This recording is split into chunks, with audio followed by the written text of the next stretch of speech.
దయచేసి ఆదికాండము 4వ అధ్యాయము 4-5 3-4-5 వచనాలు చదువుతాను. ఆదికాండము 4వ అధ్యాయము 3-5 వరకు చదువుతాను.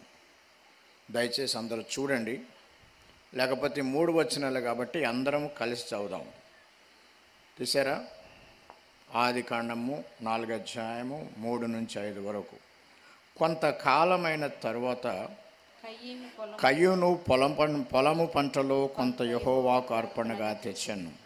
హేబేలు కూడా తన మందలో తొలిచూలు పుట్టిన వాటిలో కొవ్విన వాటిని కొన్ని తెచ్చాను. యెహోవా హేబేలును అతని అర్పణను లక్ష్యపెట్టాను, కయ్యూనును అతని అర్పణను లక్ష్యపెట్టలేదు. ప్రార్థన చేద్దాం. మమ్మల్ని మిక్కిలిగా ప్రేమించిన మా తండ్రి, మరొకసారి మీ సన్నిధిని, మీ సహవాసమును, మీ స్వరమును వినాలని మేము వచ్చినాం. మీ సన్నిధి అనుభవించాలని, మీ స్వరము వినాలని ఎంతో వ్యయ ప్రయాసలతో మరి జరుగుతున్న ఈ యొక్క సభలలో మీ వాక్యాన్ని ప్రకటించుటకు, వినుటకు, ధ్యానించుటకు మా అందరికీ మీరు ఇచ్చిన మహా గొప్ప ధన్యతకై మీకు వందనాలు, స్తోత్రాలు చెల్లిస్తున్నాం. మేము ధ్యానించబోయే విషయాలు పరిశుద్ధాత్మదేవ మేము అర్థం చేసుకున్నటకు, అనుసరించుటకు మీ శక్తినివ్వమని కూడా ప్రార్థిస్తున్నాం. ఎవరెవరైతే ఎలాంటి అవసరతలో ఉన్నారో ప్రతి వాని యొక్క అవసరతలు మీరు తీర్చమని బతిమాలుతున్నాం. అనారోగ్యముగా ఉన్న వారికి స్వస్థత దయచేయండి, బంధకాల్లో ఉన్న వారికి విడిపించండి, కష్టాల్లో ఉన్న వారిని బయట పడవేయండి, బలమునివ్వండి, శక్తినివ్వండి. కన్నీరు కారుస్తున్న వారిని కన్నీటిని మీరే సొంత చేతులతో తుడిచి బహుధైర్యమునిచ్చి గొప్పగా ఆశీర్వదించమని ప్రార్థన చేస్తున్నాం. మీకును మీ కృపాస్తములకు మమ్మల్ని మేము సమర్పించుకుంటూ యేసు నామమున స్తుతించి ప్రార్థిస్తున్నాము తండ్రి, ఆమెన్. ఈ రోజున నేను చెప్పబోయే అంశము దేవుని వరములలో ఇచ్చు వరము, గివింగ్, ఇచ్చుట గురించి కొన్ని వాక్య భాగాలు మీతో నేను చెప్పాలనుకుంటున్నాను. ఇచ్చుట కాబట్టి మొదటిగా నా సాక్ష్యం కూడా కొద్దిగా చెప్తా. ఇటువరకు ఒకవేళ చెప్పుంటే అట్లో 1-2 ఉన్నా మీరేమి ఆశ్చర్యపోవద్దు, మంచిదే. మొదటిగా మీరందరికీ దేవుని నామమున వందనాలు చెల్లిస్తున్నాం. అవకాశం ఇచ్చిన పెద్దలకు, అయ్యగారికి, సంఘ సేవకులందరికీ, సహవాస సేవకులందరికీ వందనాలు చెల్లిస్తున్నాం. రండి, దేవునికి ఎలా ఇవ్వాలి, అసలు ఎంత ఇవ్వాలి, ఎప్పుడు ఇవ్వాలి, ఎలా ఇవ్వాలనే విషయాలని ఆలోచన చేద్దాం. మొట్టమొదటిగా ఇక్కడ రాసినది కయ్యూను హేబేలు సంగతి అందరికీ తెలుసు.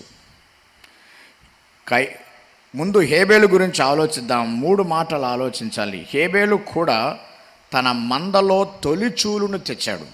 దాన్ని ప్రథమ ఫలము లాంటిది. దేవునికి ఇచ్చేది ఎప్పుడైనా సరే ప్రథమ ఫలం ఇవ్వాలి. ప్రథమ ఫలము ప్రాముఖ్యమైనది, అది మొదటి వచ్చింది, అది దేవుడిచ్చింది కాబట్టి ప్రథమ ఫలము దేవునికి చెందాలి. రెండవది క్రొవ్విన వాటిని ఇచ్చాడు. అట్లని ప్రథమ ఫలము కదా అని చెప్పి ఆలోచించి వాటిలో క్రొవ్విన వాటిని ఇచ్చాడు.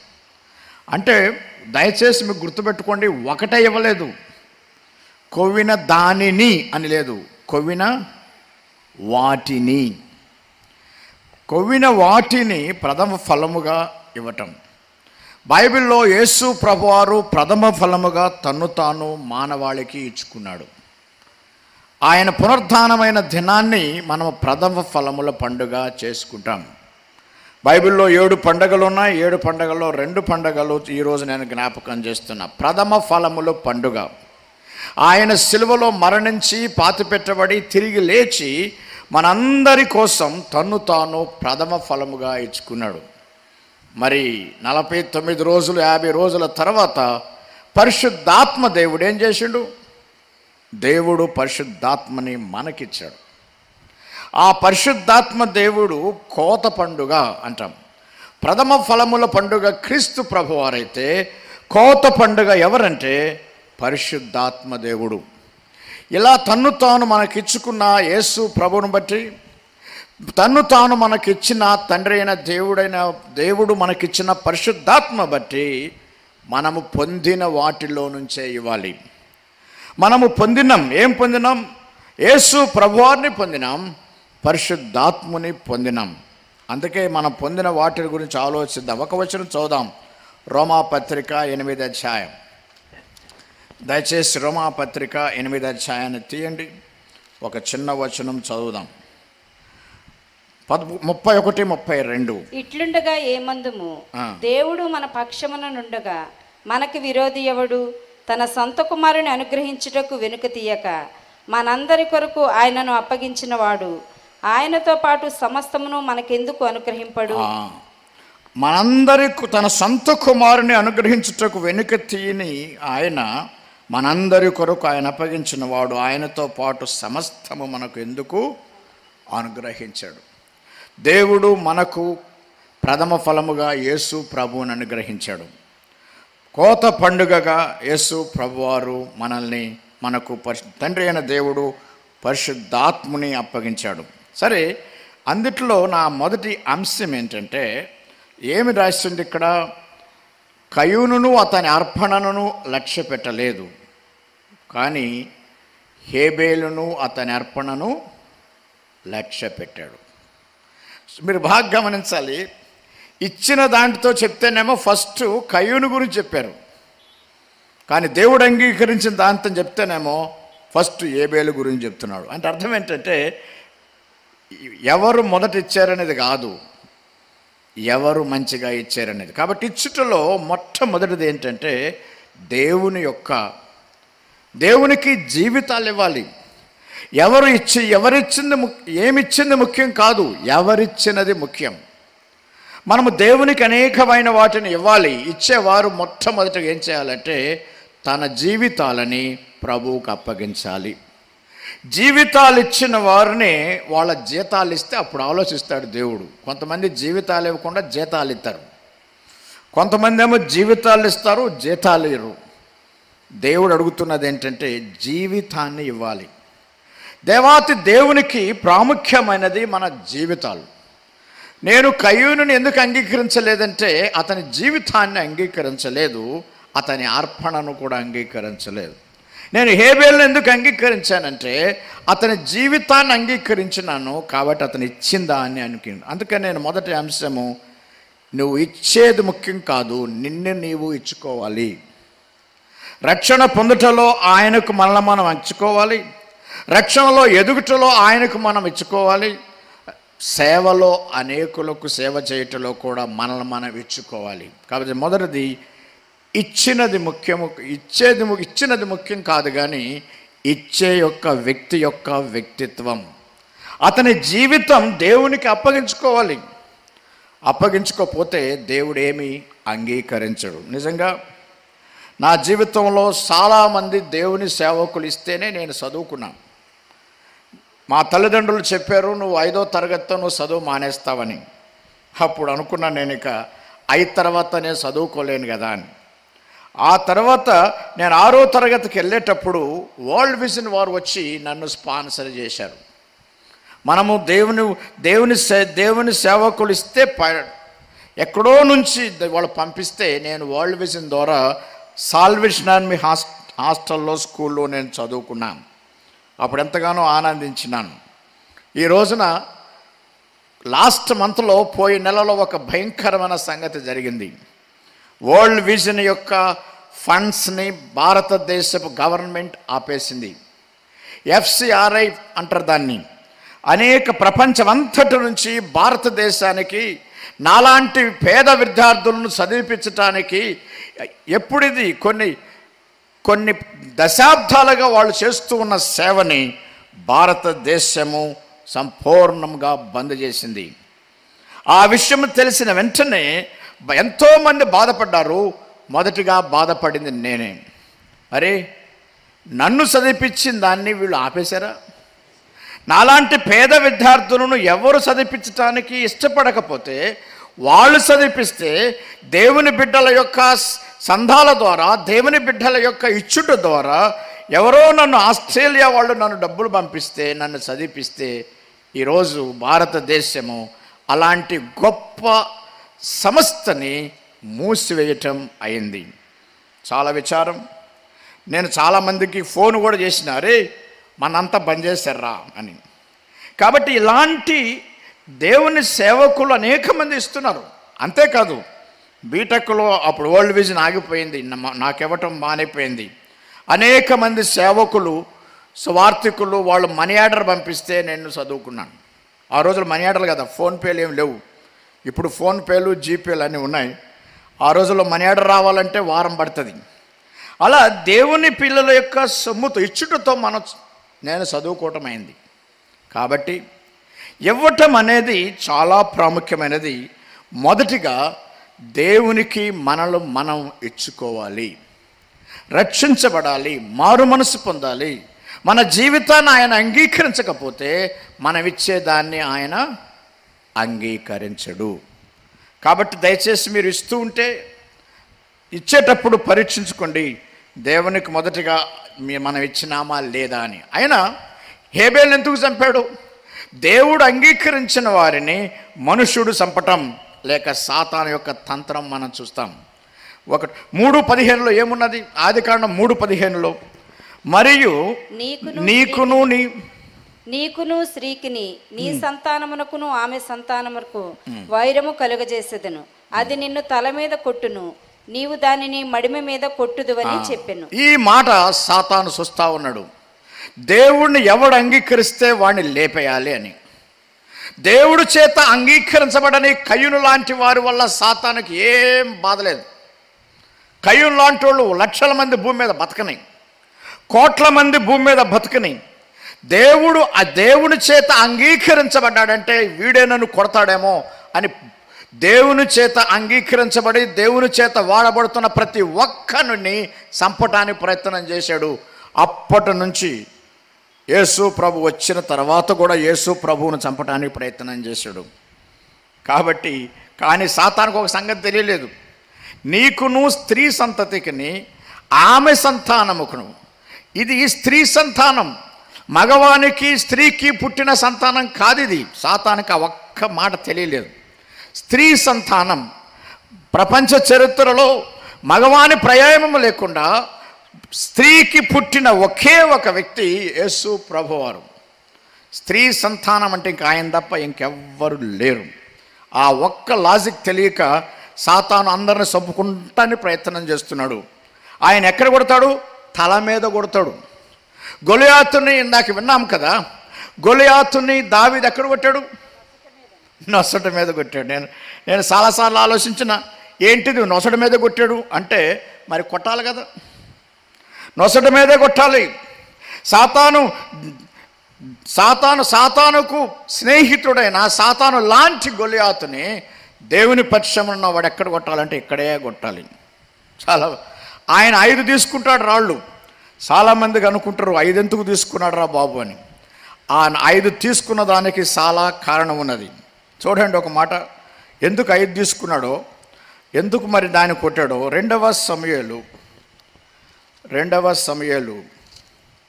ఆ వచనం తీయండి. చాలామందికి ఇది డౌట్ వస్తుంది, ఆయన ఎందుకు తీసుకున్నాడబ్బా అని. 21వ అధ్యాయం 2వ సమూయేలు గ్రంథం. ఆయన ఎందుకు తీసుకున్నాడు, 4 ఎందుకు, 5 ఎందుకు తీసుకున్నాడు, ఇవన్నీ కాస్త చూద్దాం. 21వ అధ్యాయం చివరి వచనం. 21వ అధ్యాయం చివరి వచనం. నీవు నియమించిన రాజును. అయ్యా 2వ సమూయేలు ఉండండి, 21 చివరి వచనం.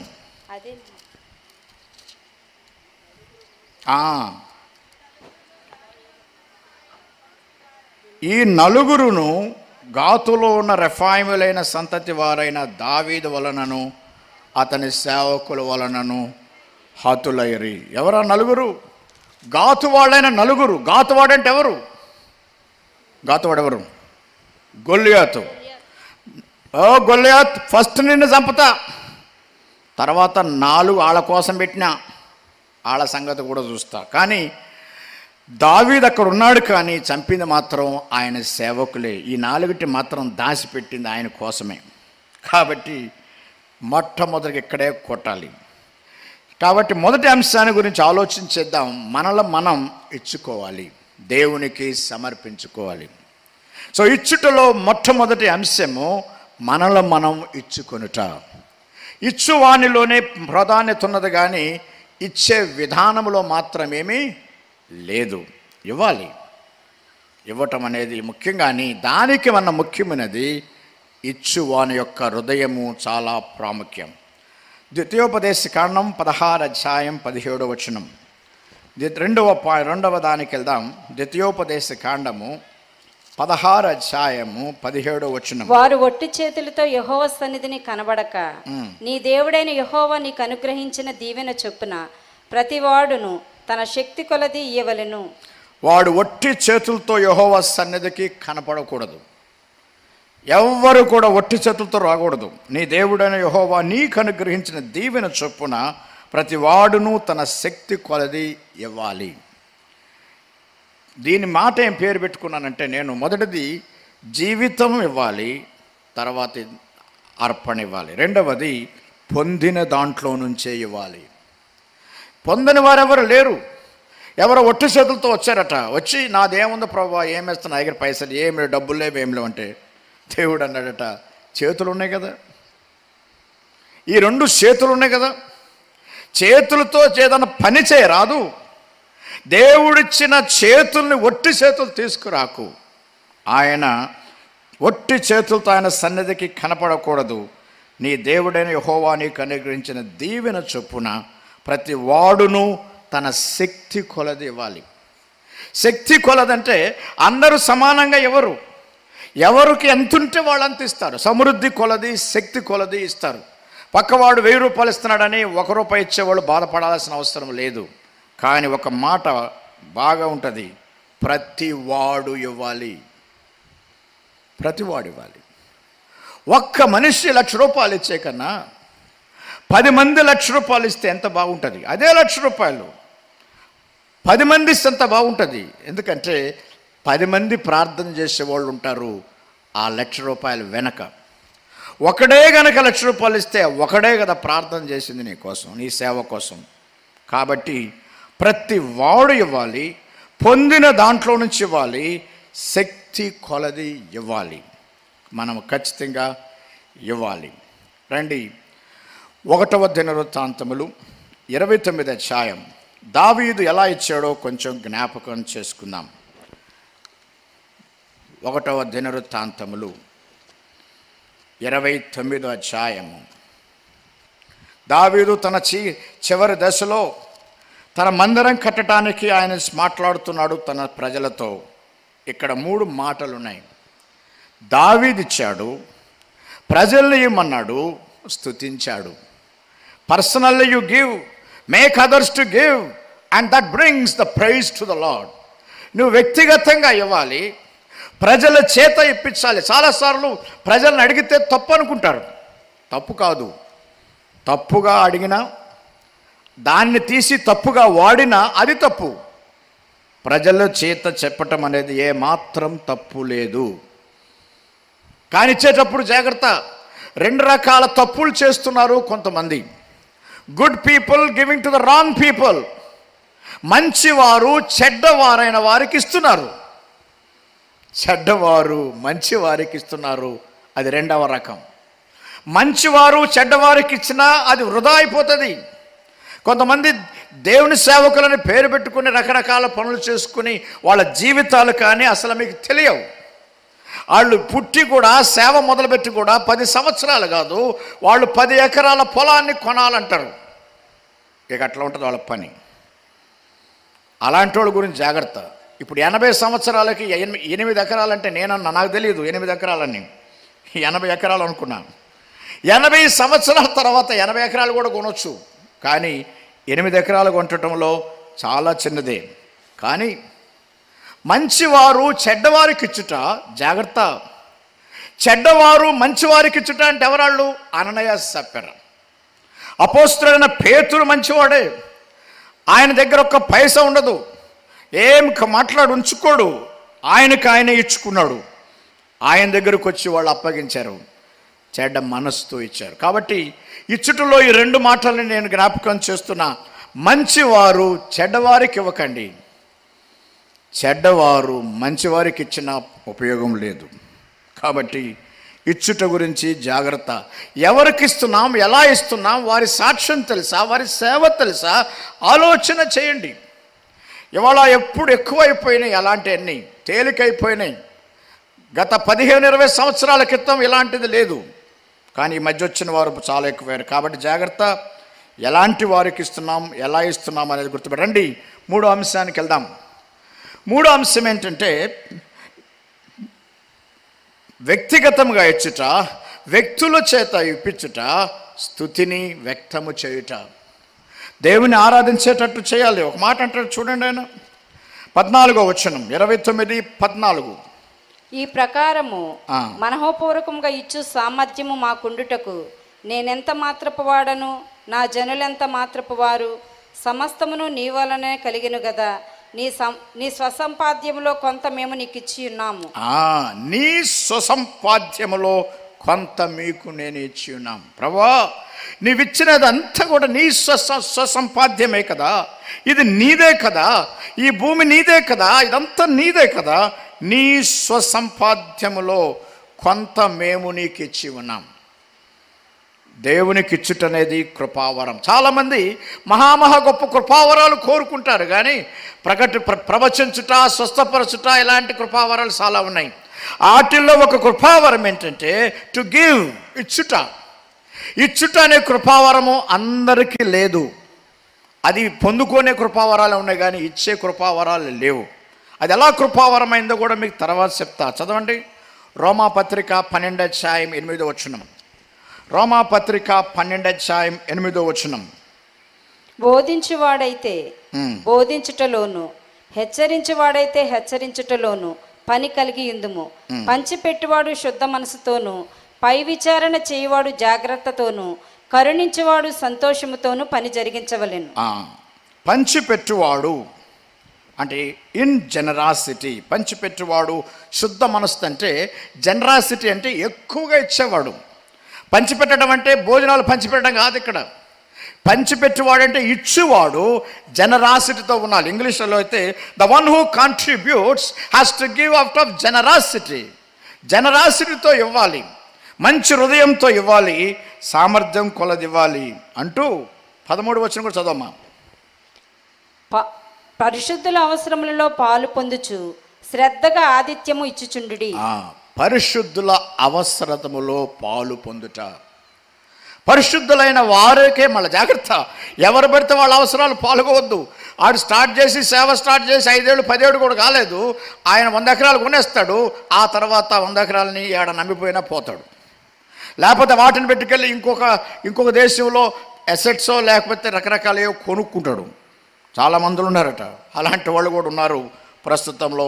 కొంతమంది, అందరూ కాదు. పరిశుద్ధుల అవసరం, ఎవరి అవసరాలని కాదు, పరిశుద్ధుల అవసరతలో పాలి పొందాలి, శ్రద్ధగా ఆతిథ్యం ఇవ్వాలి. కాబట్టి ఇక్కడంతా 12వ అధ్యాయం అంతట్లో కృపావరాల గురించి మాట్లాడుతూ ఇచ్చుటనే కృపావరం ఉన్నది. ఇది కృప. Even to give it's grace. ఇచ్చుట ఆయన ఇవ్వకపోతే మనం ఇవ్వలేము. కృపచేత ఆయన ఇచ్చాడు, ఆ వరము మనకిచ్చాడు, మనం ఇవ్వాలి. కృపచేత ఆ వరం మనకిస్తే ఆ వరం పొందిన మనం ఇవ్వాలి. ఇప్పుడు రండి, దావీదు ఏమంటున్నాడో ఈ రండి 1వ దినవృత్తాంతంలో 29:14. ఈ ప్రకారముగా మనపూర్వకము ఇచ్చు సామర్థ్యము మాకుండినకు మేమెంతటి మాత్రపు వారు. దేవునికి ఏదైనా ఇచ్చేటప్పుడు ఎలా ఇవ్వాలంటే, ప్రభువా నేను ఎంత మాత్రపు వాడను, ఆ రోజు నాకు తినటానికే లేదే, ఆ రోజు నాకు కేవలం దేనికి లేదే, చదువుకోవటానికి లేదు, తినటానికి లేదు, బట్టలకు లేవు. చాలా అన్యాయం. ఈరోజు ప్రైజులు ఇస్తుంటే నాకు గుర్తొచ్చింది. నేను కూడా చాలా ప్రైజుల్లో చాలా చిన్నప్పుడు చాలా చేసేవాడిని. ఏదో ఇవాళ ప్రిన్సిపాల్గా నన్ను ఒకసారి జ్ఞాపకం చేసింటారు మీరు. క్వశ్చన్ పేపర్లు ఇచ్చుంటారు, ఇదంతా ఇదే పని నాకు. చిన్నప్పుడు ఇట్లానే నేను కాంపిటీషన్కి వెళ్ళినాను, వాక్యాలు చెప్పిన. అంత అయిపోయిన తర్వాత నేను బాగా చెప్పిన, ఫస్ట్ వచ్చిన. ఏం చేసిండు తెలుసా? ఆ ఫస్ట్ వచ్చినప్పుడు నాకు ప్రైజ్ ఇవ్వకుండా నా తర్వాత అమ్మాయికి ఇచ్చారు. ఈరోజు కూడా లిస్టులో చూసినాము, మగోళ్ళు చాలా తక్కువ మంది ఉన్నారు సార్, ఆడవాళ్ళు అన్ని చోట్ల గెలుస్తున్నారు. ఈరోజు మీ లిస్టులో కూడా మగాళ్ళు తక్కువే ఉన్నారు. అన్ని కాలేజీల్లో యూనివర్సిటీలో ఆడపిల్లలే ర్యాంకులు కొడుతున్నారు, ఏడవ అట్లానే ఉంది ర్యాంకులు. ఆ రోజు మేము అడిగినారు, నేను అడగలేదు, మా నాన్నబాయి అడిగిండు, మా నాన్న సేవకుడు, మా నాన్నబాయి అడిగాడు ఏంది మా అబ్బాయి ఏం తప్పు చేసిండు అని. మా అబ్బాయి చక్కగా చెప్తాడు కదా. ఆ రోజులు ఎట్లా ఉంటుందంటే, నేను ఎక్కడికన్నా కాంపిటీషన్కి వెళ్తే, క్విజ్ ప్రోగ్రామ్కి వెళ్తే వాళ్ళంతా స్ట్రైక్ చేస్తారు. ఏంటి ఆ స్ట్రైక్ అంటే, జాన్ పాల్ ఉంటే మేము రామ్, ఎందుకంటే ఆయన ఉంటే మేము గెలవలేం. అలాంటి మనిషిని తీసేశారు. ఎందుకు తెలుసా సార్? నా డ్రెస్ బాగాలేదట, దట్స్ ఆల్. నా డ్రెస్ బాగాలేదు, ఒకటే మాట, నా డ్రెస్ బాగాలేదని నన్ను తీసి పడేస్తే నేను అప్పటి నుంచి, నా వయసు ఇంకా 10 ఏళ్ళు కూడా కాలే, అప్పటి నుంచి ఎంత బాధపడ్డాను. ఎంత ఉంటుంది? ఆ డ్రెస్ లేదట, నాకు గుండెలు లేవట. నాకు గుండె ఉంది కానీ గుండెలు లేవు. ధైర్యం చాలా ఉన్నది, ఈ బట్టలకు గుండెలు లేవు. అసలు చాలా విచారకరమైనది, ఆశ్చర్యం ఏంటంటే, నన్ను చూడటానికి నా భార్య వాళ్ళ నాన్న వచ్చినప్పుడు నా షర్టుకి గుండీలు లేవు, అయినా ఈమె పెళ్లి చేసుకుంది. ఈమెమో పెళ్లి చేసుకుంది కానీ వాళ్ళైతే నాకు ప్రైజ్ ఇవ్వలేదు. నాకు గుండీలు ఉండవు, ఇప్పటికి కాదు అప్పటికి ఉండవు. సరే ఇప్పుడు ఎందుకు ఉండంటే ఆమె చూసుకుంటుంది కాబట్టి అది వేరే సంగతి. కాబట్టి ఆ తర్వాత నేను దేవునికి ఇస్తుంటే ఈ మాట చదువుకున్నాను, దేవా ఈ ప్రకారము మనపూర్వకముగా ఇచ్చుటూ సామర్థ్యము మాకుండుట నేను ఎంత మాత్రపు వాడను.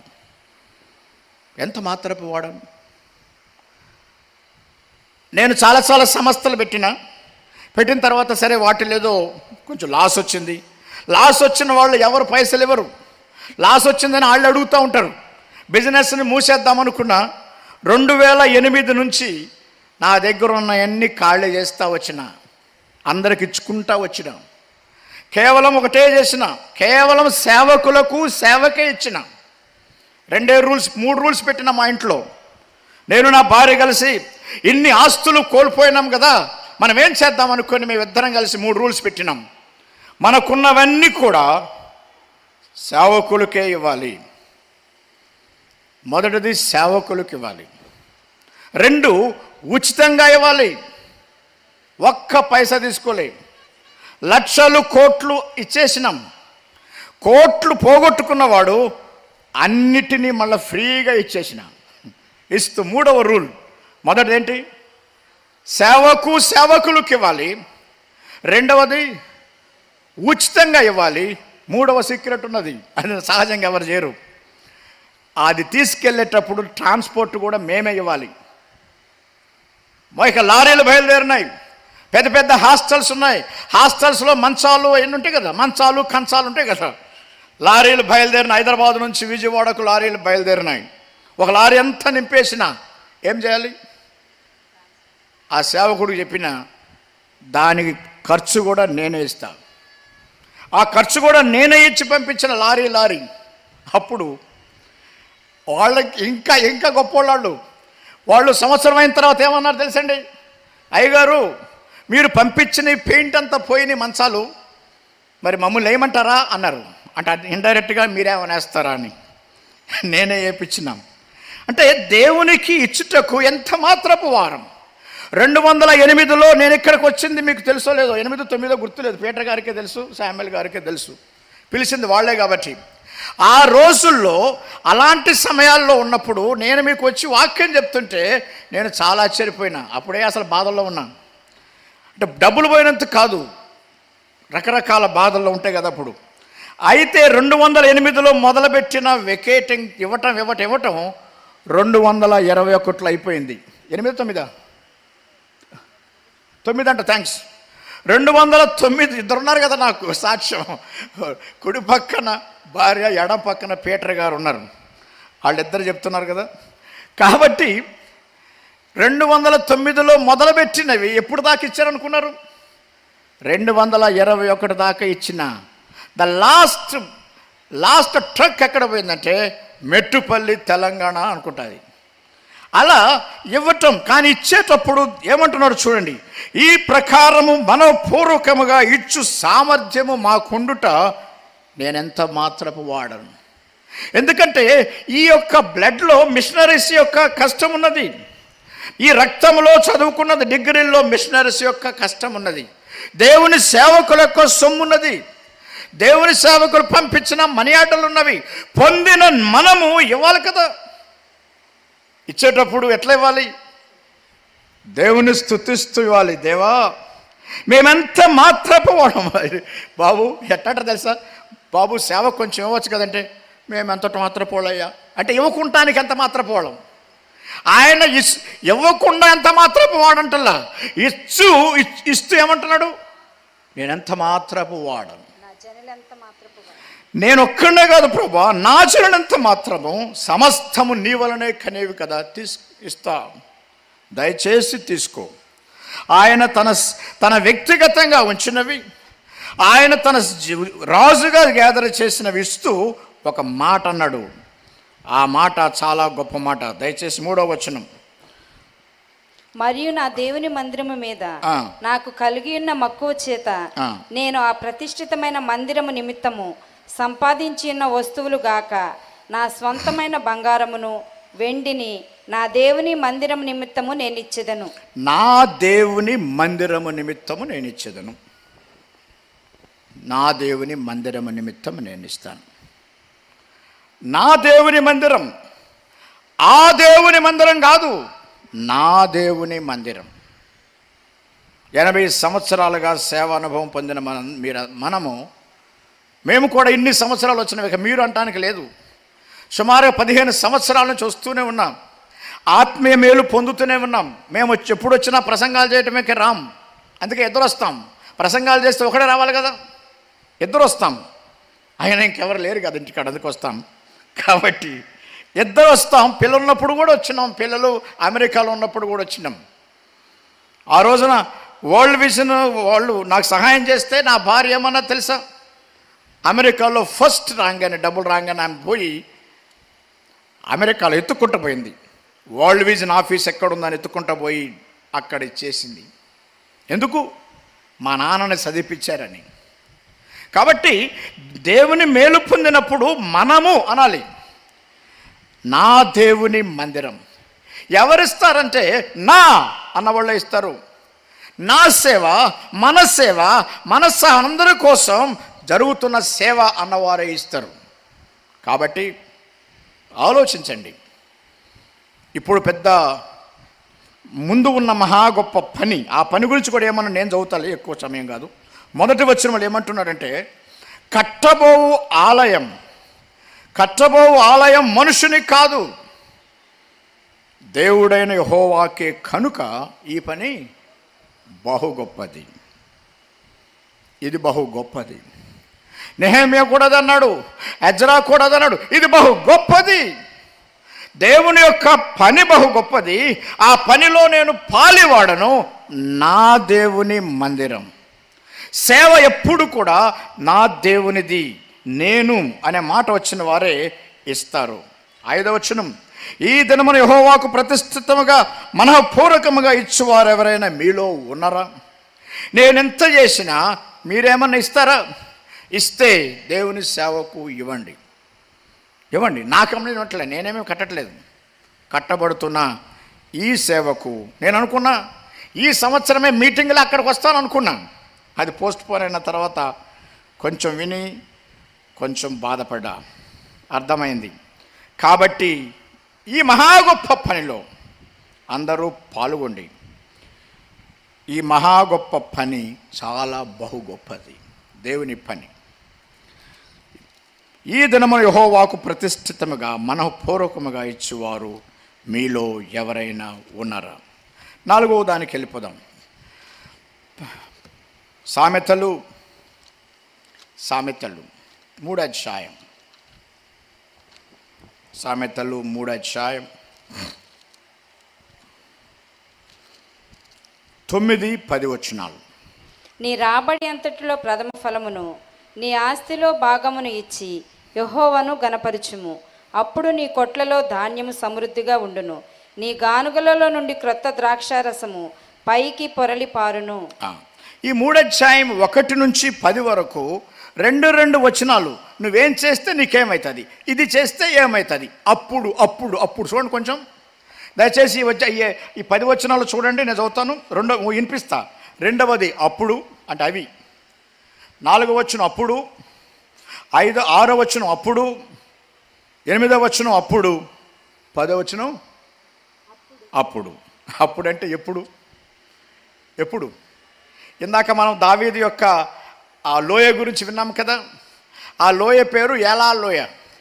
ఎలా లోయ, దానికి నేను పెట్టిన అంశం ఏంటంటే ఎలాలో యుద్ధం ఎలా జరిగింది, ఎలాలో యుద్ధము ఎలా జరిగింది, ఎలా. అప్పుడు అంటే ఎప్పుడు? ఎప్పుడంటే నీ రాబడి అంతటిలో ప్రథమ ఫలమును. దేవుడు ప్రథమ ఫలమునే కోరుకుంటున్నాడు. ప్రథమ ఫలముగా కుమారుడైన క్రీస్తు ప్రభువారు సమాధి నుంచి తిరిగి లేచి మనందరికీ విజయం ఇస్తే ఆయన ప్రథమ ఫలం కోరుకోవటంలో తప్పున్నదా? ప్రథమ ఫలముగా మనము క్రీస్తును పొందినాం. కోత పండుగగా మనం పరిశుద్ధాత్మను పొందిన తర్వాత ఏం చేయాలి? నీ రాబడి అంతట్లో ప్రథమ ఫలమును, మొదటి జీతాన్ని దేవుడికి ఇవ్వటం అనేది అలవాటు. కొంతమందికి అది తెలియకపోతే దయచేసి ఈరోజు తెలుసుకోండి. మొదటి జీతాన్ని దేవుడికి ఇస్తాం, దాన్ని ప్రథమ ఫలము అంటారు. కానీ కొన్నిసార్లు ఏమవుతుందంటే, నా కూతురు అమెరికాలో ఫస్ట్ జాబ్ రాగానే ఆ మొదటిదంతా ఇవ్వాలంటే ఆమెకి ఖర్చు అవుతుంది. ఆమె బతకాలి కదా. మమ్మల్ని అడిగింది, వాళ్ళిద్దరు మాట్లాడుకున్నారు, వాళ్ళమ్మ అంటే నా భార్య కూతురు, ఏం చేద్దాం. మేమిద్దరం సలహా ఇచ్చినాం, అమ్మ నీ మొదటిదైతే దేవునికి ఇవ్వాల్సిందే, కావాలంటే మేమిస్తాం, ఇప్పుడు దాకా ఇచ్చిన వాళ్ళం ఇవ్వలేమా అంటే, సరే దానికి ఏం చేసినామంటే ఒకేసారి కష్టమైతే ఆ మొత్తము ప్రభువుకి చెందాలి, కానీ 2-3 ఇన్స్టాల్మెంట్లన్నా ఇచ్చేయి. మొదటిగా తగ్గించుకో, కొంచెం ఉంచుకొని లెక్క తీసి అప్పగించు. సాధ్యమైతే ఒకవేళ మొత్తం ఇవ్వండి. ఒకవేళ కష్టం అనిపిస్తుందండి, మేము ఎక్కడ హాస్టల్లో ఉన్నాము, మేము రెంటాలా కట్టాలంటే, బిల్లెలా కట్టాలంటే కనీసం 1, 2, 3 నెలల్లో ఇచ్చేయండి. ఆ విధంగా నీ రాబడి అంతటిలో ప్రథమ ఫలం ఇవ్వాలి. రాబడి అనే మాట జాగ్రత్త. రాబడి అంటే జీతమే కాదండి, బోనస్ కూడా రాబడే. బోనసులు వస్తుంటాయి, అనుకోకుండా వస్తుంటాయి, రకరకాల రాబడులు ఉంటాయి. లంచాలు తప్ప ఆ రాబడులు తీసుకోకండి, అది ప్రభుకి అసలు ఇవ్వకండి. నీ రాబడి అంతటిలో ప్రథమ ఫలం ఇవ్వండి. రెండవది నీ ఆస్తిలో భాగమునివ్వాలి. అమ్మో, ఇది ఎక్కడిది? చాలామంది ఒకటే చదువుకుంటారు. రాబడిలో అంటే ఇన్కంలో ఇవ్వండి, వచ్చిన దాంట్లో ఉండండి, వచ్చిన దాంట్లో నుంచి ఇవ్వండి. భాగం అంటే తెలుసా? ఉన్న దాంట్లో ఇవ్వండి అని. అది వచ్చింది కాదు, మన అమ్మ నాన్న నుంచి వస్తుంది. అబ్బో ప్రాపర్టీస్ తీసుకుంటాం కదా, అనుకోకుండా మన భాగం మనకు వస్తుంది కదా, ఐ గాట్ దిస్ పోర్షన్ అంటావు కదా, అందులో నుంచి కూడా ఇవ్వండి. నీ రాబడిలో అంతటిలో ఇవ్వు, నీ ఆస్తిలో భాగము ఇచ్చి యెహోవాను గణపరచు. ఎందుకు యెహోవాను గణపరిచాడు దావీదు? ప్రభా మేము ఎంతటి వారము, నీకిచ్చుటకు మేమెంతటి వారం. అలాంటి కృతజ్ఞతతో గణపరచు.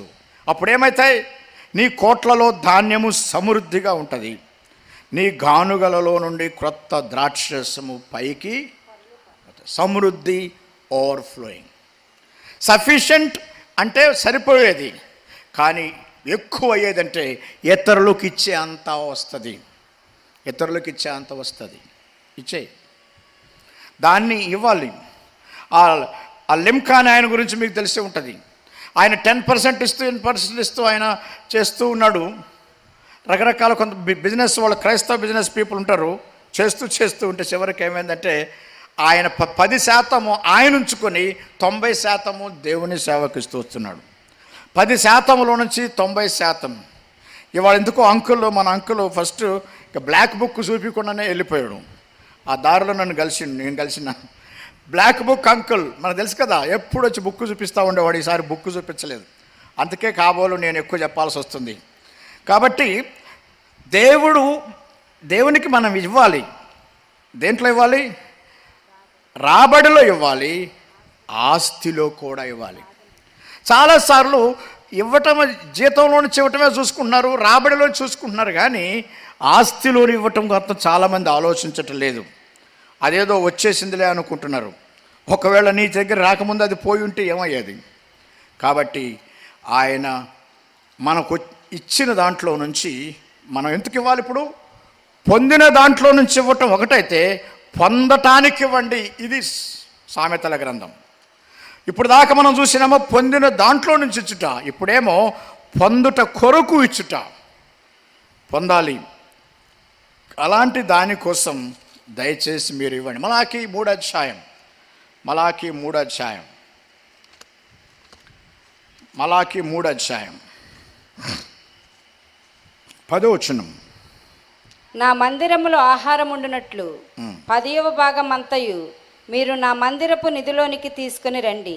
దీన్ని చేసి మీరు నన్ను శోధించిన ఎడల నేను ఆకాశపు వాకిండ్లను విప్పి పట్టజాలనంత విస్తారముగా దీవెనలు కుమ్మరించెదనని సైన్యములకు అధిపత్యగు యెహోవా సెలవిచ్చుచున్నాడు. ఇది ఎందుకంటే ఈ వచనం ఏంటంటే మందిరంలో సమృద్ధి ఉండునట్లుగా ఇవ్వండి. మందిరంలో లేవు అని చెప్పినప్పుడు ఇవ్వకండి. అడిగేరు కాబట్టి ఇచ్చేవారికి ఈ యొక్క ఆకాశ వాక్యులు దేవుడు విప్పడు. అడిగితే ఇచ్చేవారికి ఎప్పుడు అసలు ఏమి కొంచెం ఇస్తాడు. అడిగి ఇచ్చేవారికి ఇస్తాడు దేవుడు. అడిగి ఎట్లా ఇవ్వాలంటే అక్కడ అవసరత లేకుండా ఇవ్వాలి. Give such that there would be no need. ఎట్లా ఇవ్వాలంటే అవసరత లేను. ఆ రోజున సేవకుడు వచ్చి ఏం చెప్పాలి? సరిపోయిందండి అన్నదాకా ఇవ్వండి. బడ్జెట్ అయిపోయింది బ్రదర్, రిజిస్ట్రేషన్ కూడా అయిపోయింది అనేసి చెప్పేదాకా ఇవ్వండి. Give such that there would be no need. ఆ మందిరంలో ఆహారం ఉండాలి. ఎవరి కోసం? ప్రజల కోసం. నేను 2 రకాల మనుషులు ఉన్నారు.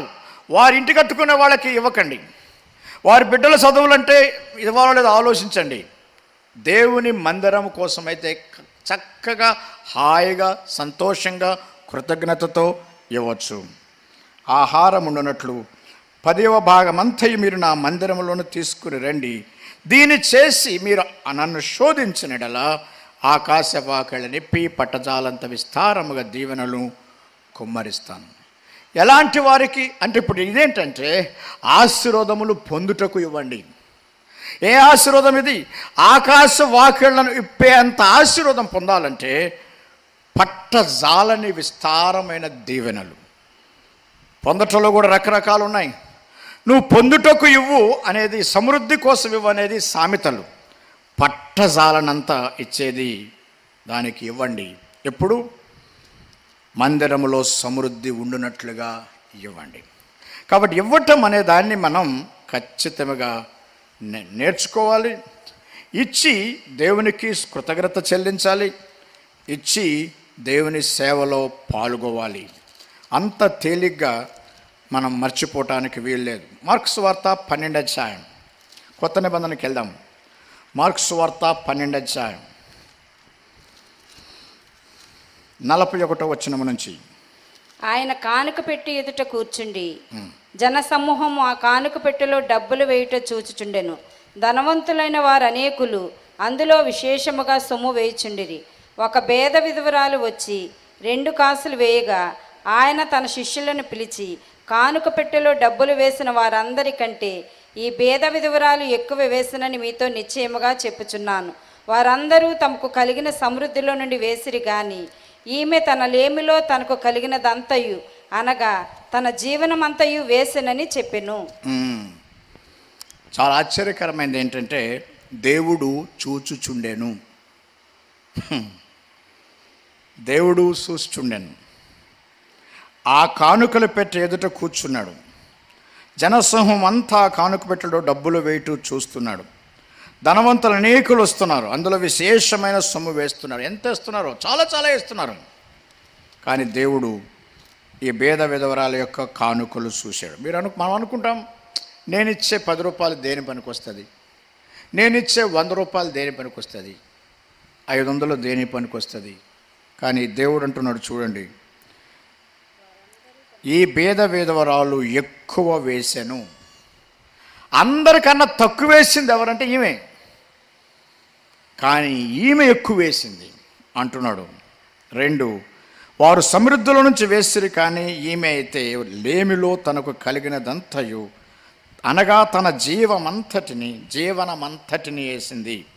అందుకే నేనన్నా, జీవితాన్ని దేవునికిచ్చి ఇవ్వండి. జీవితాన్ని దేవునికిచ్చి కానుకలు ఇవ్వండి. 2, జీవనాన్ని దేవునికిచ్చేంతగా ఇవ్వండి. జీవనం ఇక తినటానికి ఏం లేదు, మొత్తం ఇచ్చేసింది. తన జీవనాన్ని అంతటిని ఇచ్చేసింది. లైఫ్ ఇచ్చింది, లివింగ్ ఇచ్చింది, తన జీవాన్ని ఇచ్చి తన జీవితాన్ని ఇచ్చింది, తన జీవనాన్ని కూడా ఇచ్చింది. ఆయన అంటున్నాడు కలిగినదంతయు అనగా తన అంటే మన ప్రభువు చూసేవాడు. ఎవరు ఎంత ఇచ్చారో చూసేవాడు కాదు, ఎంతలో నుంచి ఇచ్చాడో చూసేవాడు. ఎంతలో నుంచి. ఆమె ఏం చేసింది? 100% ఇచ్చేసింది, 100% ఇచ్చేసింది. అప్పుడు దేవుడు ఆ మాట చెప్పాడు. ఒకసారి ఒక ఆయన ఉండే, మీకు కూడా తెలిసే ఉంటుంది, ఆయన సిటీ స్టడ్ గారు, మంచి క్రికెట్ ప్లేయర్. ఆ క్రికెట్ ప్లేయర్ సిటీ స్టడ్ గారు బాగా డబ్బులు సంపాదించి మిషనరీగా వచ్చాడు. ఆ మిషనరీగా వచ్చేటప్పుడు కొంత డబ్బంతా సేవకిచ్చేసి కొంచెం మిగిల్చుకున్నాడు. డబ్బంతా సేవకిచ్చి కొద్దిగా మిగిల్చుకొని పెళ్ళి పెట్టుకున్నాడు. ఆ పెళ్లి రోజున ఆయన భార్య అడుగుతుంది, ఆమె కూడా మిషనరీనే, సేవకురాలు. ఆ సేవకురాలు అడుగుతుంది, ఆ సేవకురాలకి చెప్తున్నాడు, నా సతీమణి, నేను ఇంతంత ఇచ్చేసిన, నీ కోసం ఇంత ఉంచిన, ఇది ఎందుకు అని అడిగింది ఆమె. నీ కోసం కొంత ఉంచాలి కదా, అంత ఇచ్చేస్తే నీ కోసమేమి లేకపోతే ఎట్లా అనగానే ఆ పెళ్లి పీటల మీదే ఆమె చెప్పింది, ఇది కూడా ఇచ్చేయి. చివరిగా తన భార్య కోసం కొత్తగా పెళ్ళి చేసుకుంటున్న ఈ సిటీ స్టడ్ గారు ఇద్దరు కలిసి ఇది కూడా ఇచ్చేయి. ఆ భార్య చెప్తే ఇది కూడా ఇచ్చేయి. నిజంగా ఇలాంటి ప్రోత్సహించే భార్యలుంటే ఎంత సంతోషం.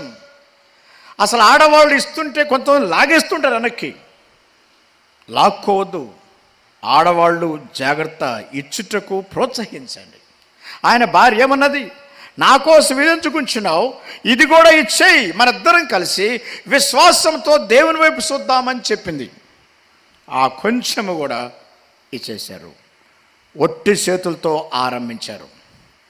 ఇంట్లో భార్యలు జాగ్రత్త, మీరు 3 రకాలుగా ప్రాబ్లం చేస్తారు ఈ ఇచ్చేవాళ్లకు, హస్బెండ్స్కి. 1, ఇవ్వద్దని వెనకలాగుతారు. ఇస్తే మన పిల్లలకి ఎట్లా, మన చదువులు ఎట్లా, అది ఎట్లా, ఇది ఎట్లా లాగేవాళ్ళు. 2వ రకం ఉన్నారు, ఏం మాట్లాడరు, మాకేం అర్థం చేసుకోవాలో తెలియదు. హస్బెండ్స్ ఏమో ఏం మాట్లాడలేదు, ఇవేంటి అని అంటే ఏం మాట్లాడదు.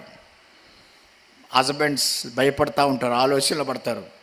3వ రకం ఉంటారు, ఎందుకు ఇవ్వలేదు అని అడిగేవారు. ఎందుకు ఇవ్వలేదు? ఇప్పటికీ కొంతకాలం నుంచి మా ఇంట్లో ఒక అలవాటు ఉన్నది. ఇచ్చుట అనేది నా భార్య ఇస్తుంది, నాకు తెలియదు. ఎవరైనా వాళ్ళు ఫోన్ చేసి SMS పెడతారు, థ్యాంక్స్ బ్రదర్ వీ రిసీవ్డ్ అంటే, అవునా, అప్పుడు దాకా నాకు తెలియదు ఇచ్చేసిందని. మేమిద్దరం కలిసి ఎవరెవరికి ఎంత ఇవ్వాలనేది నిర్ణయం చేయటం వరకే మా పని. ఎప్పటి వరకు నేను ఎవరికి బ్యాంకు ద్వారా కానీ ఫోన్పేల ద్వారా కానీ నేను ఏ సేవకు పైసలు పంపలేదు. అంత నా భార్య ద్వారా అయిపోతుంది. అప్పుడు తర్వాత తెలుస్తుంది, వాళ్ళు SMS పెడితే అప్పుడు. కొంతమంది SMS కూడా పెట్టారు, అలవాటు అయిపోయింది, నో ప్రాబ్లం. కానీ భార్యాభర్తలు కలిసి ఇవ్వటం, వెనక్కి లాక్కండి, మౌనంగా ఉండకండి, ప్రోత్సహించండి. ఆ సిటీ స్టడ్ గారి భార్య కనుక ప్రోత్సహించినట్టు దేవునికి ఇచ్చుట మహా గొప్ప అనుభవం, మహా గొప్ప దీవెన పొందుటకు, ఆశీర్వదించబడుటకు మనం ఇవ్వాలి. రండి, అది ఇంకా 2-3 చూసేసి ముగింపులోకి వస్తున్నాను. అపోస్తుల కార్యములు 2వ అధ్యాయం. అపోస్తుల కార్యములు 2వ అధ్యాయం 2వ అధ్యాయం 44వ వచనం. విశ్వసించిన వారందరూ ఏకముగా కూడి తమకు కలిగినదంతయు సమిష్టిగా ఉంచుకునిరి. ఇదియుగాక వారు తమ చరస్థిరాస్తులను అమ్మి అందరికిని వారి వారి అక్కరి కొలది పంచిపెట్టిరి. సమృద్ధి కొలది సమిష్టిగా ఉంచుకొనుట, అక్కరి కొలది పంచుకొనుట. ఇంత గొప్ప సహవాసములో ఎవరికి ఏం అవసరం ఉంటుందో మనకేం తెలుసు, దాన్ని నడిపించే నాయకులకు తెలుసు. కాబట్టి వారికి ఇచ్చుట, సమృద్ధి కొలకు సమిష్టిగా ఆడ పెడితే వాళ్ళు ఏం చేస్తారు?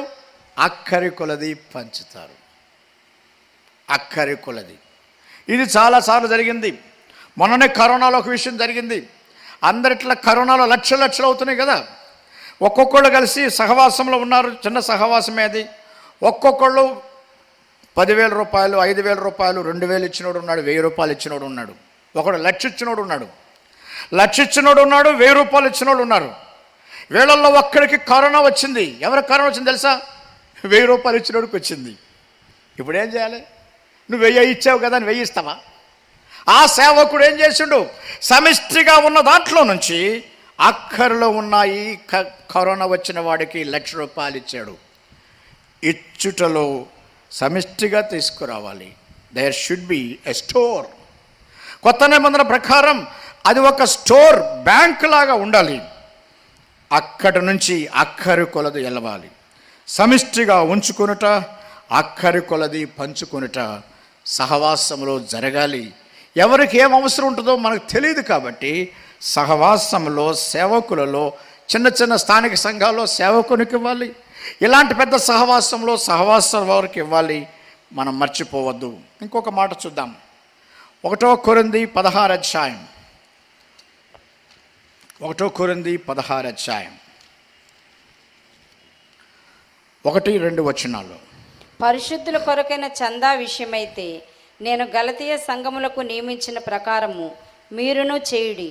నేను వచ్చినప్పుడు చందా పోగు చేయకుండా ప్రతి ఆదివారమున మీలో ప్రతివాడును తాను వర్ధిల్లిన కొలది తన యొద్ద కొంత సొమ్ము నిలువ చేయవలెను.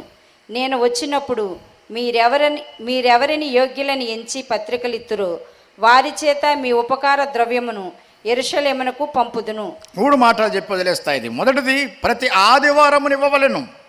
రెండవది, ప్రతి వాడును తాను వర్ధిని కొలది తన యొద్ద కొంత సొమ్మును నిలువ చేయవలెను. సొమ్మును నిల్వ చేయాలి. ప్రతి వాని దగ్గర ఒకటి ఉండాలి. మన డబ్బా ఉండాలి. దేవుని సొమ్ము అనే డబ్బా ఉండాలి. ఆదివారం ఇచ్చిన తర్వాత మిగిలిన సొమ్ములో దాన్ని తీసుకెళ్ళి ఒక డబ్బాలోనో లేకపోతే ఒక కవర్లోనో పెట్టుకోవాలి. ఒకసారి ఒక సేవకుడు వచ్చాడట. సేవకుడు వస్తే, అయ్యా థ్యాంక్స్ అయ్యా, మీరు ప్రార్థన చేశారు, వెళ్ళిరండి అంటే ఆయన అన్నాడట, నీ డబ్బా యాడుంది అన్నాడు. నా దగ్గర డబ్బానే లేదు. డబ్బాలు కొట్టుకోవడమే తెలుసు కానీ డబ్బాలు లేవు. నేను ఎంత ఇచ్చినా డబ్బాలు కొట్టుకోవడం కాదు. డబ్బాలు ఉండాలి, నిలువ చేయాలి. నిలువ చేసినప్పుడు వాటిని నేను వచ్చినప్పుడు తీసుకుంటా. నేను వచ్చినప్పుడు మీరు యోగ్యుల నుంచి మీ చేత ఉపకార ద్రవ్యమును యెరూషలేమునకు పంపిస్తా. ఆయన ఉంచుకుంటా అన్నాడా? పంపిస్తా. 3 మాటలు. ప్రతి ఆదివారం ఇవ్వాలి. చాలామంది అడుగుతున్నారు, ఆదివారం ఇవ్వాల్సిన దానికి వేరే దానికి సంబంధం లేదు. ఆదివారం ఇవ్వాలి, వర్ధిన కొలది ఇవ్వాలి, వాటిని నిలువ చేయాలి. దేవుని సొమ్ము అనేది ఎప్పుడు కూడా లెక్కల్లో నిలువ చేసి మనకు కనీసం లెక్కలు చూసుకోవాలి. ఎంత వెళ్తుంది, ఎంత ఉంది, మిగిలిన దాన్ని ఎక్కడ పెట్టుకున్నాం. నేను వచ్చినప్పుడు వస్తానని జ్ఞాపకం చేసుకొని ఉండాలి. చాలామంది మిషనరీస్ ఆ విధంగా వాళ్ళు వచ్చి సేవ చేసి ఇప్పుడు ఆ సేవను మనకు నేర్పించారు. అలా నేర్పించడం వల్ల చాలామంది, ఒక స్థలం వెళ్ళాను నేను. ఒక పెద్ద మిషనరీ ఉండేవాడు మన రాష్ట్రాల్లోనే, అనంతపూర్లో వెళ్ళినా నేను. వెళితే ఆయన అనేకమైన మందికి సహాయం చేస్తాడు. వాళ్ళు ఇస్తూ ఉంటారు. వాళ్ళందరూ దాంట్లో ఒక రోజు తెచ్చి డబ్బాలన్నీ పగలగొడితే కోట్లయినాయి. వాళ్ళ ఇళ్లలో ఉన్న డబ్బాలన్నీ తీసుకొని వచ్చి పగలగొట్టి, మొంతాలు తీసుకొచ్చి పగలగొడితే కోట్లు గ్యాదర్ అయినాయి. అయ్యేం చేసిండు? ప్రజల మీదే ఖర్చు పెట్టాడు. దేవుని మందిరాలకు, దేవుని స్థలాలకు, దేవుని ప్రజలకు, పరిశుద్ధుల కొరకు. కొన్ని చోట్ల అలాంటి కష్టాలు వస్తాయి. యెరూషలేములో కష్టం వచ్చినప్పుడు ఈయన పంపించాడు, తీసుకెళ్ళాడు. పరిశుద్ధుల కొరకు మనం దాచిపెట్టాలి. 2 కొరింథీ 8 అధ్యాయం. ఇక 2 వచనాలు ఉన్నాయి. 2 కొరింథీ 8 అధ్యాయం 15వ వచనంలో 2వ భాగం. 12 చదువుతున్నాను, 11 కూడా. కావున తలపెట్టు సిద్ధమైన మనసు మీలో ఎలాగునో కలిగినో అలాగనే మీ కలిమి కొలది సంపూర్ణంగా ఉన్నట్లు ఆ కార్యములు ఇప్పుడు నెరవేర్చండి. ఒక కార్యమును ఇద్దామని తలపెట్టినప్పుడు నెరవేర్చండి. రెండవది, ఒకడు సిద్ధమైన మనసు కలిగి ఉంటే శక్తి మించి కాదు కానీ కలిమి కొలది ఇచ్చుట ప్రీతికరమవును. ఇతరులకు తేలిగ్గా ఉండి మీకు భారం ఉండవలనని ఇది నేను చెప్పుట లేదు. హెచ్చుగా కూర్చుకున్న వానికి ఎక్కువ మిగులలేదని, తక్కువగా కూర్చుకోవని తక్కువ మిగలలేదు రాయబడిన ప్రకారము అందరికీ సమానముగా ఉండు నిమిత్తము. భలే మాట, అందరికీ సమానం. సమానం అంటే డబ్బులు సమానం కాదు, అవసరాలు తీర్చబడాలి. అందరి యొక్క అవసరాలు తీర్చబడాలి. దేవుని యొక్క సహవాసము, సమాజము, సంఘము దేవుని చేత తీర్చబడాలి. అందరికీ సమానము ఉండు నిమిత్తము ప్రస్తుతమందు మీ సమృద్ధి వారి అక్కరకు, మరి ఒకప్పుడు వారి సమృద్ధి మీ అక్కరకు సహాయం ఉండవలనని ఇలాగూ చెప్పుచున్నాను. అన్ని రోజులు ఒకటిగానే ఉండవు. ఈరోజు నువ్వు ఇస్తే రేపు 10 ఏళ్ల తర్వాత నీకు అవసరమైతే వేరే వాళ్ళు ఇస్తారు. ఇప్పుడు నేనేం చేసినాము, మాకెవరిచ్చారు? ఎవరో నన్ను చదివిపిస్తే, ఎవరో నాకు ఫీజులు కడితే చదువుకున్నాము. ఎవరో ఇస్తే ఇప్పుడు ఇస్తున్నాము. కాబట్టి మనం పొందిన దాని నుంచి ఇచ్చుట మంచిది. అందరి అవసరాలు సమానంగా తీర్చబడాలి. కాబట్టి మీ సమృద్ధిలో ఇవ్వండి. ఇప్పుడు మీ సమృద్ధి వారి అక్కరకు, అప్పుడు వారి సమృద్ధి మీ అక్కరకు వస్తుందని దయచేసి గుర్తుపెట్టుకోండి. చివరి వచనం 9వ అధ్యాయం 6వ వచనం చదవండి. 9వ అధ్యాయం 6వ వచనం. కొంచెముగా విత్తువాడు కొంచెముగా పంట కోయును, సమృద్ధిగా విత్తువాడు సమృద్ధిగా పంట కోయును అని మీ విషయమై చెప్పవచ్చును. సణుగు కొనకయు బలవంతముగా కాకయు ప్రతివాడును తన హృదయంలో నిశ్చయించుకుని ప్రకారము ఇయ్యవలెను. దేవుడు ఉత్సాహముగా ఇచ్చువానిని ప్రేమించును, మరియు అన్నిటి యందు ఎల్లప్పుడును మీలో మీరు సర్వ సమృద్ధి గలవారై ఉత్తమమైన ప్రతి కార్యము చేయుటకు దేవుడు మీ ఎడల సమస్త విధములైన కృపను విస్తరింపజేయగలడు. అదిగో కృప. దేవుడు మీ ఎడల ఈ కృపను ఉన్నాడు. కొంచెముగా విత్తువాడు కొంచెముగా పంట కోస్తాడు, ఎక్కువగా విత్తువాడు ఎక్కువగా పంటను కోస్తాడు. ఒక వచనం చదువుదాం. 2వ కొరింథీ, నేను చదువుతాను, దీంతో ప్రార్థన చేద్దాం రండి. 2వ కొరింథీ 8వ అధ్యాయం. ఇది మాసిదోనియా సంఘం గురించి. నిరుపేదలైన వారు దాతృత్వముగా బహుగా విస్తరించెను. 3వ వచనం. నిరుపేదలు అసలు ఎవరిస్తారో తెలుసండి? సేవకు ఎవరిస్తారంటే నిరుపేదలు ఇస్తారట. ప్రపంచమంతా స్టడీ చేస్తే పేదవాళ్ళు ఇస్తారట. ఎందుకు పేదవాళ్ళు ఇస్తారని స్టడీ చేశారు. చెప్పండి, మీరు చెప్పండి, ఎందుకు పేదవాళ్ళు ఇస్తారు? పేదల యొక్క ఆకలి పేదలకే తెలుసు కాబట్టి. ధనికుడు ఇవ్వడు. ప్రపంచంలో ఉన్న ఏ ధనికుడు కూడా ఎవరికి ఇవ్వలేదు, పేదలు ఇస్తారు. ఎందుకంటే పేదల యొక్క అవసరత వారికే తెలుసు. నిరుపేదలైన వారి దాతృత్వం బహుగా విస్తరించెను. 3వ వచనం. ఈ కృప విషయములోను, అందుకే నేను పేరు పెట్టిన గివింగ్ ఈజ్ ఎ గ్రేస్. దేవుని కృప అది is a gift of grace and that is giving. ఇచ్చుట అనేది దేవుడిచ్చే కృపా వరం. అదందరికీ దాని రహస్యం తెలియదు, అందులో ఉన్న సంతోషం తెలియదు, అందులో ఉండే ఆశీర్వాదాలు తెలియదు. పొందిన దాంట్లో ఇచ్చుట, పొందుటకు ఇచ్చుట, జీవితాన్ని ఇచ్చుట, నిత్య జీవానికి ఇచ్చుట. అనేకులు నిత్య జీవం పోవాలంటే, స్వార్థ ప్రకటించబడాలంటే ఇవ్వాలి. ఎట్లా ఇచ్చారంటే వారు తమ సామర్థ్యం కొలదే కాక సామర్థ్యము కంటే ఎక్కువగా తమంతట తామే ఇచ్చిరని, మీకు సామర్థ్యమునకు మించి ఇచ్చుట. 3 మాటలు చెప్పేస్తున్నా. దరిద్రతలో నుంచి ఇచ్చుట, సామర్థ్యమునకు మించి ఇచ్చుట, 3వది వారు మమ్మల్ని తాము అప్పగించుకునుట. దయచేసి ఈ 5వ వచనం చదివి ముగిద్దాం. ఇదియూ కాక మొదట ప్రభువునకును దేవుని చిత్తం వలన మాకును తమ్ము తామే అప్పగించుకొనిరి. ఈరోజు ఈ వచనం ప్రకారమే మనం ముగించుకుందాం. ఇదియూ కాక మొదట ప్రభువునకును దేవుని చిత్తం వలన మాకును, అంటే సేవకులకును, తమ్మును తామే అప్పగించుకొనిరి. ఎంతగా చేయుదురని మేము అనుకొనలేదు. కాబట్టి మనం చేయాల్సింది 3 పనులు. దేవునికి అప్పగించుకొనుట, దేవుని సేవకులకు అప్పగించుకొనుట. మూడవది దరిద్రతలో నుంచి సామర్థ్యమునకు మించి ఇచ్చుట. దేవునికి అప్పగించుకోకపోతే అది పనికి రాదు. కాబట్టి దేవునికి అప్పగించుకుందాం. దేవుడు కయ్యూను అంగీకరించలేదు, హేబేల్ని మాత్రమే అంగీకరించాడు. దేవునికి అప్పగించుకున్న వారిని మాత్రమే వారు అర్పించే అర్పణలు అప్పగిస్తాడు. కాబట్టి మనం అప్పగించుకుంటేనే మన అర్పణలు ఆయన అంగీకరిస్తాడు. ప్రార్థనలు చూద్దాం, ప్రార్థన చేసుకో.